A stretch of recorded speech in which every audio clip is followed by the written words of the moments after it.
I get this question a lot. What camera gear do you use? If you are new here, I'm Vincent and I've been freelancing as a filmmaker for the last 10 years.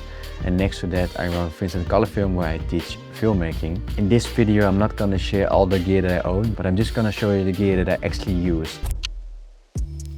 So I started out with the Sony FX30 when it first came out, and I used it for almost 2 years. And honestly, it's an amazing camera. But over time, I started shooting more documentaries and low light became really important to me. So I upgraded to the Sony FX3. The main reason I got the FX3 is the dual ISO, especially the 12,800. It just gives me so much more freedom in dark environments without completely breaking the image. It's pretty much my main camera for now, both client work and passion projects and content.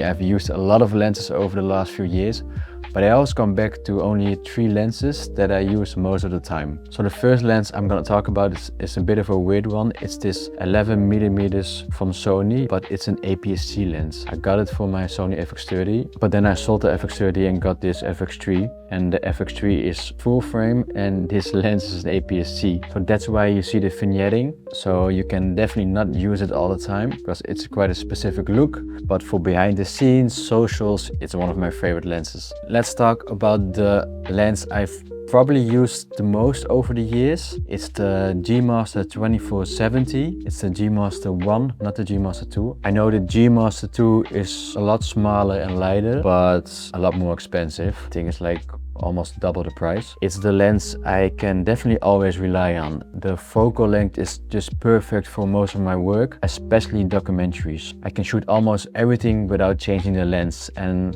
honestly this makes a huge difference when you are really in the moment. For my Hong Kong project, I basically only use this lens on my camera. The 24 is wide and you are still flexible to go up to 70mm, which is quite close. So it's definitely my go-to lens for most of my shoots, especially documentary work. So I was using these 2 lenses for the longest time. So I was looking for another wide angle lens, which was full frame. So I checked out the 40mm G Master lens from Sony, and I was also checking out the 16-35mm G Master, but both were a little bit too big. So I ended up getting the Sony 16-25 f2.8. I'm actually shooting this video now with this lens. Not a lot of people are talking about this lens, but for me it just makes sense. It's quite small, versatile, and combined with the 24-70, I basically cover everything from 16-70mm. I can use it for client work, but I also use it more for lifestyle YouTube stuff and vlog type content.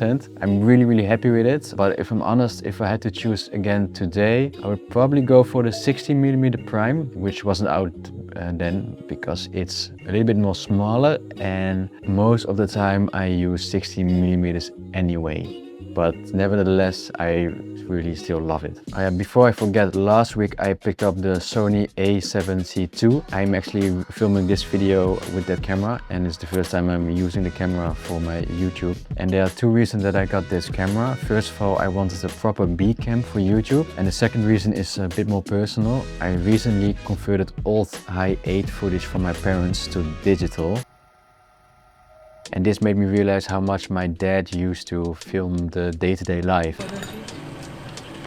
And honestly, the footage that my dad shot is just priceless. And that's also how I started, just filming life, holidays. But somehow along the way it became work and I just kind of stopped doing that. I'm not always 100% comfortable with bringing my really expensive FX3 body everywhere. So I wanted a camera that I can actually feel comfortable bringing everywhere, not to create content, but just to document life again. And the Sony A7C II is just perfect because it's really small, the image quality comes close to the FX3, and it can also take amazing photos. And then there's something I recently picked up this year, and that's this old high-8 cam from Japan. Normally you would record everything on tape, but I got this really small converter, and it lets me convert it directly into micro SD, which can just make it way easier to use. You can also add this fish fisheye lens to it, and that gives you that classic old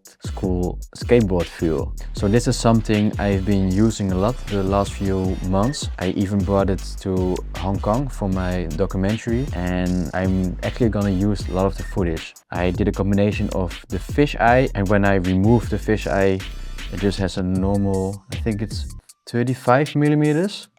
And yeah, it's just a fun camera.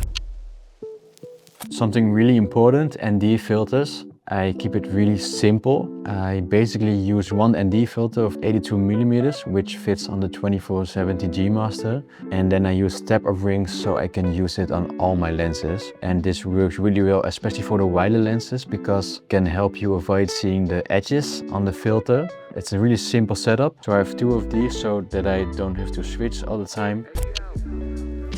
For the longest time I was using this Rode mic, which goes straight into the FX3 on top, but on client shoots I often need both shotgun mic and wireless mics at the same time. So I use this Sony top handle with XLR inputs. So I have this shotgun mic from Rode, and I can connect it directly with the XLR cable, and then I use the Rode wireless mics for interviews. So I will have the audio from the wireless mics and the shotgun mic. So for tripod, I was using this photo tripod for a few years, but when I started rigging out my camera more, it just became too heavy and wasn't stable anymore. So I switched to this Serai tripod. It's stronger, more stable, and feels a lot safer with heavy setups. I use this Nanook backpack for most shoots, just to keep everything organized and easy to access. Everything fits in this backpack. But for bigger projects, when I have to travel abroad, I also have this Nanook hard case. This thing is basically indestructible, and you don't have to worry about all your gear all the time. I don't use it all the time, just for bigger projects and when I fly abroad, sometimes, not always. So for example, last month I was filming at High Rocks, that's a sport event, and there were like 6 camera guys, photographers in one room, and it was just nice to have all my stuff organized in this. Open it up, close it when I had to go back and film, and even when it's necessary, you can lock it.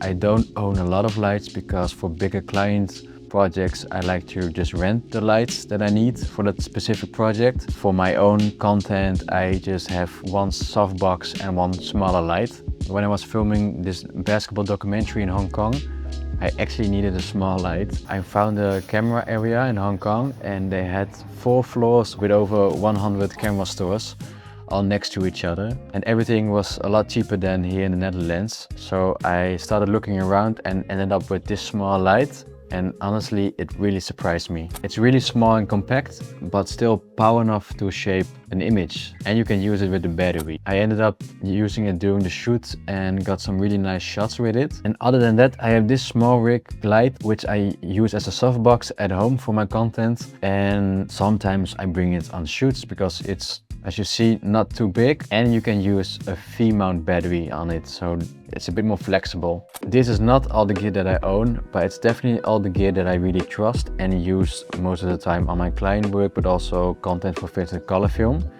And I definitely need to sell some of the other stuff that I don't use.